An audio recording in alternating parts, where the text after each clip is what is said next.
Hello, gentle viewer, and welcome to A Second Look, a Dungeons & Dragons video channel where we discuss world building, character development, and role-playing aspects of the game, not by explaining rules or homebrewing, but by looking at them from a different perspective. Today, we're going to take a second look at a different way to operate a cleric. First off, let me say before you do, we're apparently not supposed to call them clerics anymore.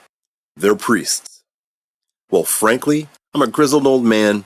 I spent decades calling them clerics back when that was the class name. So, clerics it is. Now that we have that business out of the way, let's move on, shall we?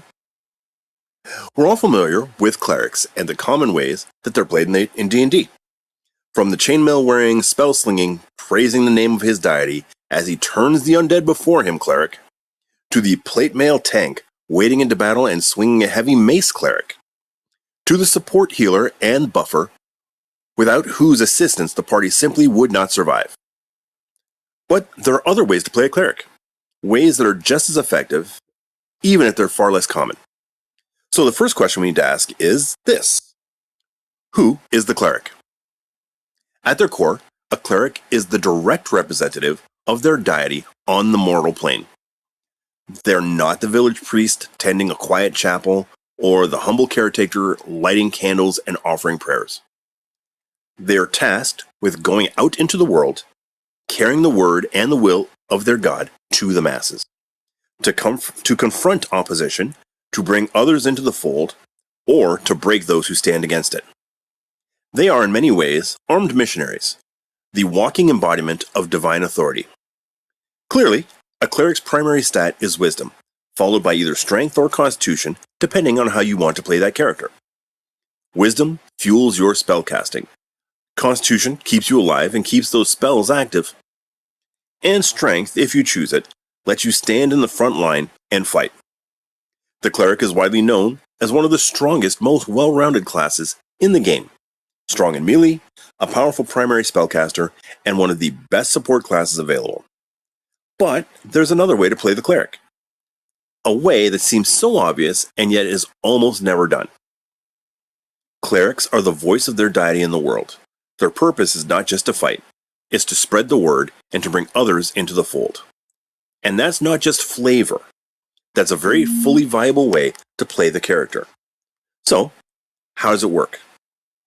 The goal of this cleric is to gain followers, to influence people, to have successful interactions with NPCs, to use his personality and influence to ultimately control people and have them do his bidding and follow his word. We see this throughout history.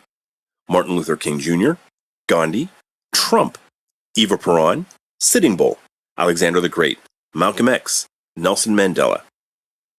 People with enough charisma, conviction, and force of personality to gather followers and move the masses of people towards a cause. The cleric may be a force for good, evil, or even pure self-interest, but his real power comes from his ability to inspire, charm, and manipulate other people. That said, the primary stat for this cleric is charisma. I know, that's a highly unusual move for a cleric. Wisdom is almost always treated as the primary stat. But this character is attempting to become a leader amongst men. Someone capable of gathering followers, influencing crowds, manipulating individuals, and commanding attention wherever he goes. For this cleric, charisma becomes the most important stat. A close second will still be wisdom, because we are absolutely intent to remain a strong spellcaster. As for the cleric subclass, trickery is an interesting choice in my opinion. Free disguise self, charm person, pass without a trace, and cloak of shadows, the ability to turn invisible, as well as the channel divinity ability to create the illusion of oneself, are all fantastic abilities for this type of character, especially early on. The cleric is not really attempting to dominate the battlefield through physical dominance or brute force, or even through spell slinging. The character attracts followers to do his bidding, warriors to fight his battles, rogues to do his dirty work, magic users to change reality for him. The gameplay of this character is to have 3 to 5 followers with him at all times. A few loyal guards, a couple of other useful NPCs to handle problems outside of direct combat. Perhaps a rogue or an assassin, a ranger acting as a scout or a tracker, even a mage helping with administration, organization, managing the growing flock of followers surrounding the cleric. He may also have a few workers in his employ, people to carry supplies, maintain camp, handle equipment, and perform menial labor.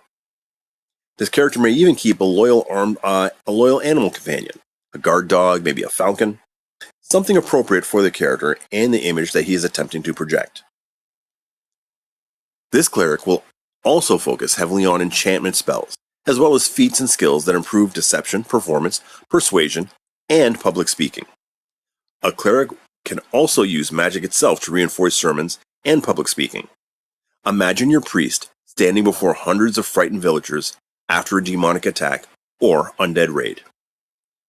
The cleric casts thaumaturgy.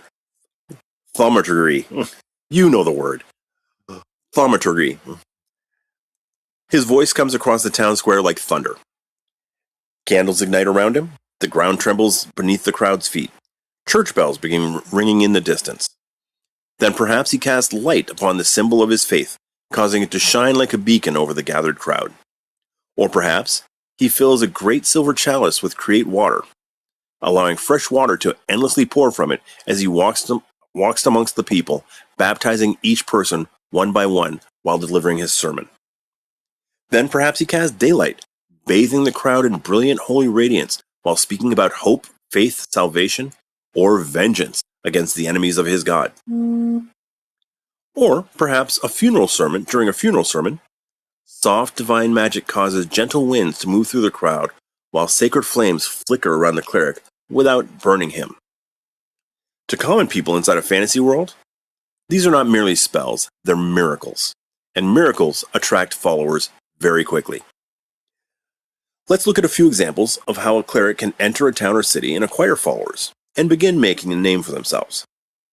Imagine your cleric is entering a starving mining town after a brutal winter.